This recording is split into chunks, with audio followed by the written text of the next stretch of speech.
Проработе Safe City или понашки безбеден град. И нормално, ние сме мајстори за критикување и анализа. Веднаш се појавија стотици коментари и длабински анализи.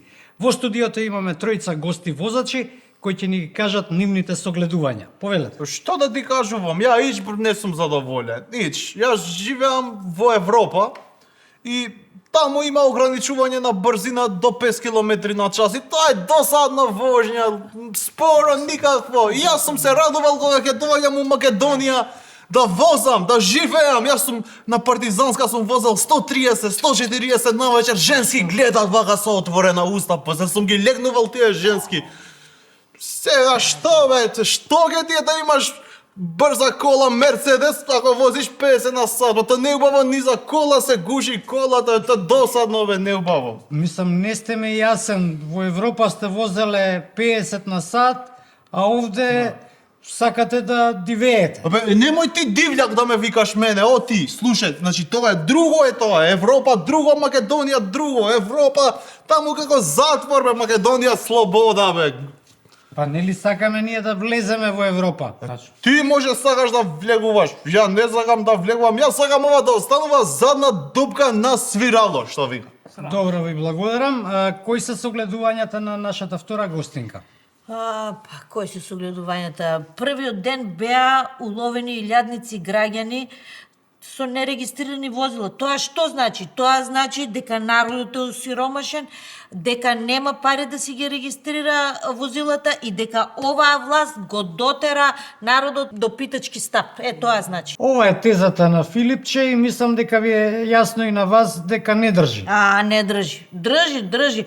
И јас мислам дека ВМРО-ните нема да бидат казнувани и дека на камерите има поставено специјални сензори со кои ќе ги регистрираат кои се ВМРО-ни и они можат да прават што сакаат, а другите сите ќе бидат казнувани. Од кај ви се овие информации? Иш да не ти е гајле од кај ми се овие информации. Една друга работа да ти кажам, јас сметам дека овој систем е измислен специјално за да се полни буџетот и за да можат властодржците да јадат кавијар, да пијат джин, да пијат виски, да јадат апетисани, бифтеци и се друго.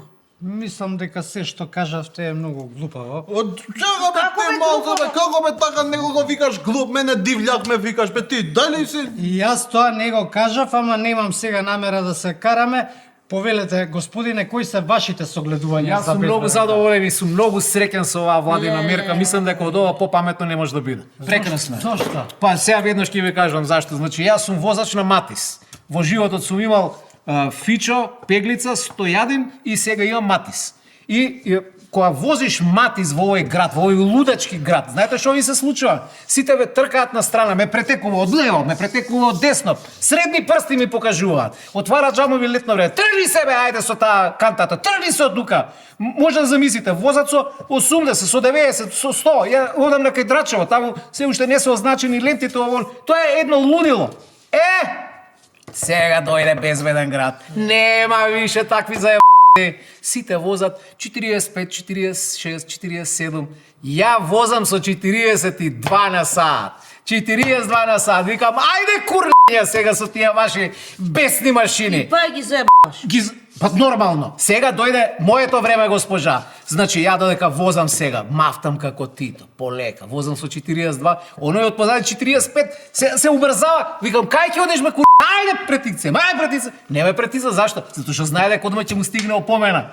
Така што, оваа мерка на владата е феноменална, ја поддржавам 100% и сакам да порачам на која камера да гледам, на владата да ја порачам нешто. Не се откажувајте од оваа мерка, терајте само напред и иш да не ве боли уво за овие идиоти како овие двајца овдека што се студија што зборат глупост. Како бе идиоти сте? Значи, безбеден град функционира, ама за жал безбедно студио не. Леле, овој европеецот го гази овој Еј, овако плукај. Добро, ви благодарам на вниманието и